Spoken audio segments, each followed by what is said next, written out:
सामरिक क्षेत्र में दबदबा रखने वाले विश्व के दो बड़े टाइटन समझौते की राह पकड़ते दिखाई दे रहे हैं।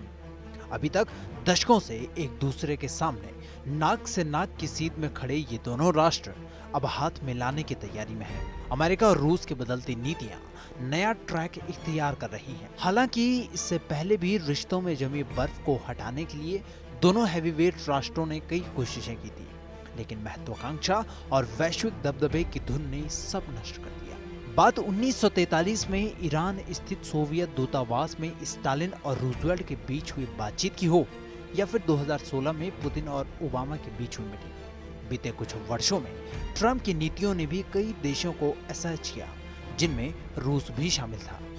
लेकिन अब दोनों देशों के बीच रिश्तों के बेहतर होने के अनुमान लगाए जा रहे हैं।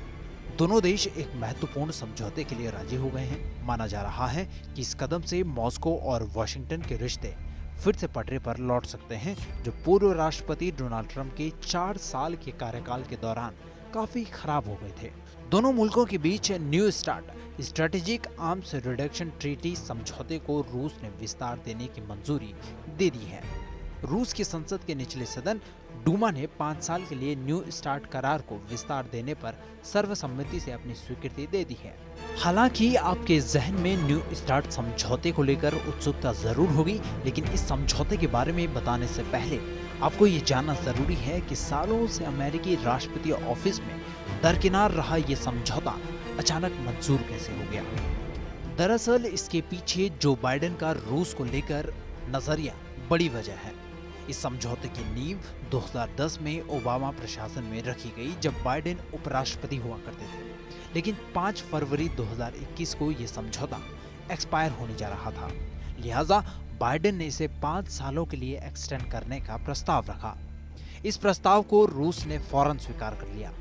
खबरों की माने तो अमेरिका के राष्ट्रपति जो बाइडेन और रूस के राष्ट्रपति व्लादिमीर पुतिन के बीच फोन पर हुई वार्ता के दौरान दोनों ही नेता न्यू स्टार्ट समझौते को विस्तार देने के लिए राजी हो गए।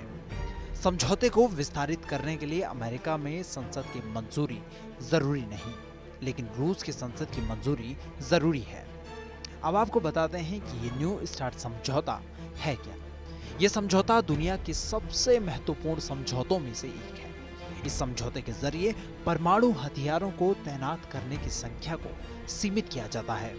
इस समझौते के तहत अमेरिका और रूस अधिकतम 1550 परमाणु हथियारों को तैनात कर सकते हैं। इसके अलावा 700 मिसाइलों और बॉम्बर से ज्यादा की तैनाती युद्ध क्षेत्र में वो नहीं कर सकते। ये शीत युद्ध के समय से काफी कम है। इस समझौते के जरिए दो शक्तिशाली देशों के बीच परमाणु हथियारों की तैनाती को काफी हद तक सीमित किया जा सकेगा।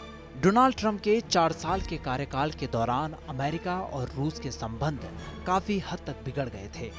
इस दौरान दोनों ही मुल्कों ने खुद को कई समझौतों से अलग कर दिया। ट्रंप ने INF संधि से अमेरिका को बाहर कर दिया। फिर नवंबर में वो ओपन स्काई ट्रीटी यानी कि OST से भी बाहर हो गए। ऐसे समय में अब न्यू स्टार्ट जैसी संधि में अमेरिका और रूस का बना रहना इस बात का संकेत है कि दोनों मुल्कों के बीच रिश्ते सामान्य होने जा रहे हैं।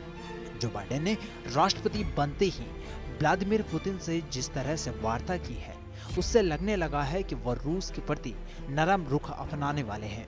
सैन्य और राजनयिक क्षेत्रों से आने वाले लोगों का भी मानना है कि ट्रंप की तुलना में जो बाइडेन रूस के प्रति ज्यादा आक्रामक नहीं होने वाले। वहीं मॉस्को ने भी न्यू स्टार्ट समझौते में विस्तार कर इस बात का संकेत दे दिया है कि अब आने वाले दिनों में दोनों देशों के बीच कड़वाहटें कम होने वाली हैं। इस पूरी खबर पर आपकी क्या राय है, कमेंट सेक्शन में हमें जरूर बताएं, और देश दुनिया की अन्य बड़ी खबरों के लिए सब्सक्राइब करें TV9 भारतवर्ष।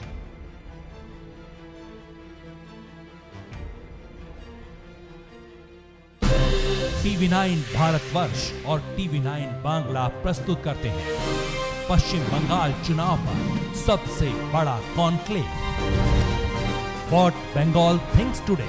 देखिए 30 जनवरी दिन भर